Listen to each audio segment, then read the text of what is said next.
I'm here today in the GB cycling team gym, joined by our experts Phil and Hannah, and we're going to take you through the British cycling mobilisation routine.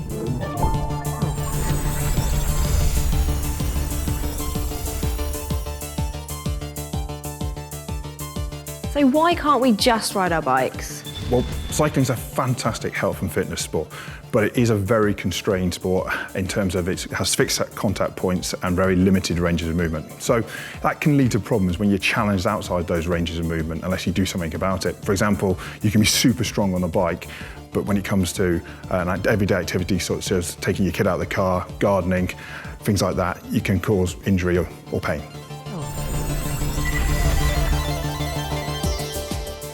To stretch the pec and the front of the chest, we're going to ask Jack to put his forearm onto the bench.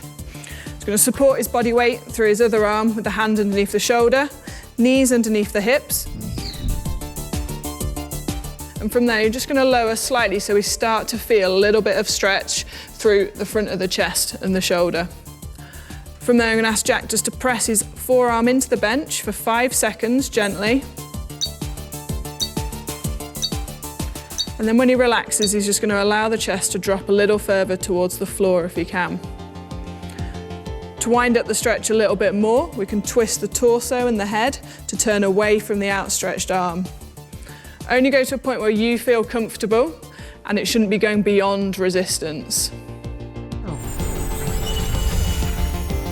Why should cyclists be focusing on their upper bodies? Yeah, a really good question. Typically we think of legs when we think of cyclists, but for that exact reason that you're not using your upper body, it's really, really important to keep it mobile. If you're spending prolonged periods in this position, muscles around your shoulders, such as your pecs and your lats, get really, really tight and then can lead to shoulder or neck problems. A trigger point pull is more effective to work into specific areas and really helpful in addition to a foam roller. A tennis ball will do the job well too, although if you want something firmer, a hockey ball is a good alternative. We're going to use a trigger point ball to free up the front of Jack's chest. And we're going to work specifically into the upper aspect of the pec muscle. So we're going to place the ball halfway between the shoulder and the breastbone and below the collarbone. So you're going to drop down into the soft tissue there, and we want to place it just into that aspect. If this is particularly tender or uncomfortable in anyone, then don't continue with the exercise. So if you lie onto your front and place the ball in that position, and take it right arm out to a 90-degree elbow bend and turn the head away because that just winds up those soft tissues a little bit further. And then from there, if you can, you're just going to mobilise the arm, gently reaching up and then back down. Keep the forearm and the hand in contact with the floor. And again, if we get to anywhere that's particularly tight, you might just want to keep that position, take a breath in, and then breathe out and allow that tissue to relax. You can stay in this position for 30 to 60 seconds. But break that into smaller chunks if you need to. So how much can we get out of doing a routine like this, and when and how often should we do it?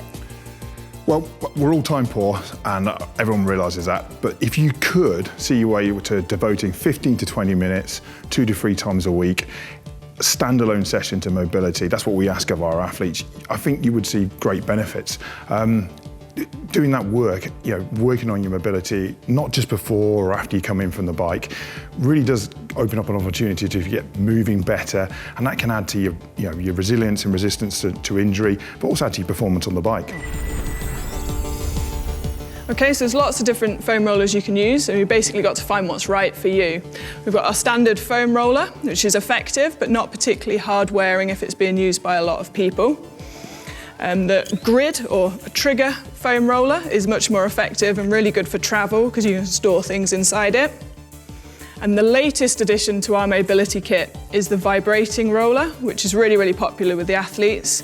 And its gentle oscillating movements allow you to relax more on the foam roller, and we tend to find you get more out of it and it's less painful.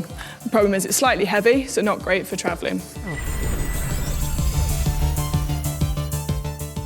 So we're going to use Jack here today to free up his lat dorsi, which is the muscle that runs down the side of the body here. And if that gets tight or restricted, that can affect overhead movements.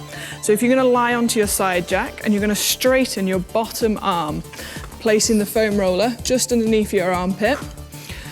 Bottom leg straight and top leg just bent up, just to allow you to take a little bit of weight off of the ribs. And then from there, when you're comfortable, you're going to roll up and down, mainly working under the area underneath your rib cage. Nice and slowly, making sure you're breathing as you go through the movement.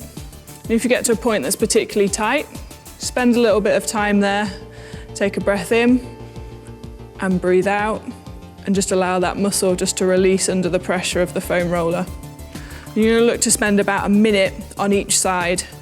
If initially that's a little bit sore or too much, then you can break that into smaller chunks.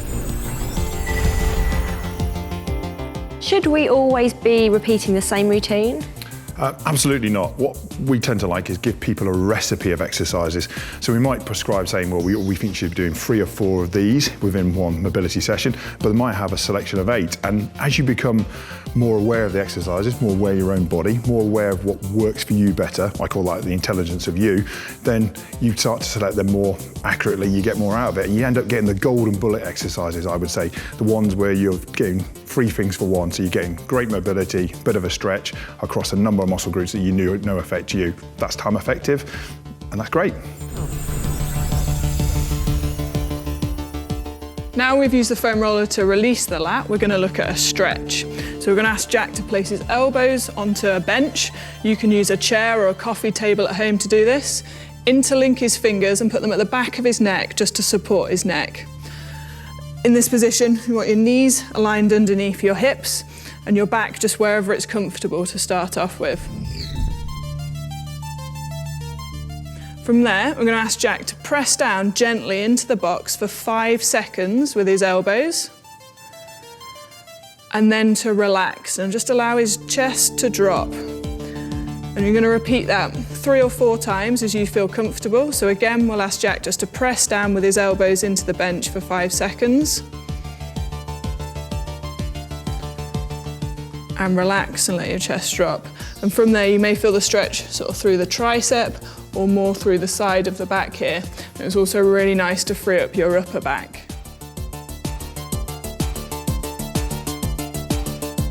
Click up here for British Cycling strength exercises or down here for the British Cycling 20-minute warm-up.